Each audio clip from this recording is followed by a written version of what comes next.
Today is World Day of Remembrance for road crash victims. Right now I'm joined by Zoe Scott with Bike Walk Knoxville. Zoe, thank you so much for coming out today. Thank you for having me. Absolutely. So first off, could you just tell us what Bike Walk Knoxville is and what you do? Yeah, Bike Walk Knoxville is a local 501c3 nonprofit organization, and we work to make the Knoxville region a better place to bike and walk. So we do that in a lot of different ways, everything from big programs and events like Tour de Lights and Open Streets, to advocacy work, to educational programs, things like teaching kids how to ride their bikes safely in their community. Oh, that is wonderful. And so today is World Day of Remembrance. So can you tell me a little bit about that? And then I know you have an event today. Yeah, so World Day of Remembrance is an international event that's really just to hold space and offer an opportunity to memorialize all of the people who die on our streets every year. We know that in 2023, that was the deadliest year on Knoxville streets in the past 5 years. 36 members of our community lost their lives.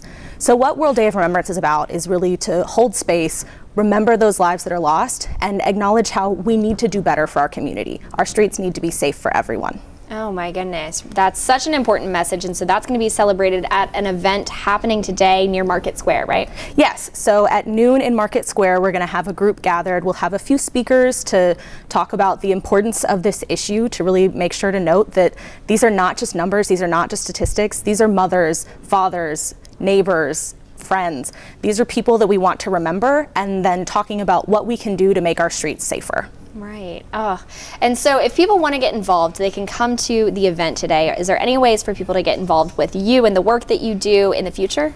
Absolutely. I mean, the quickest way to get involved with Bike Walk Knoxville is to follow us on social media and subscribe to our email newsletter. We are constantly sending out updates about events that we're hosting in the community, and we also send out advocacy asks. So, hey, maybe this thing is going to be in front of City Council and we really need people to come out and support it because it's going to be a great step forward for our community.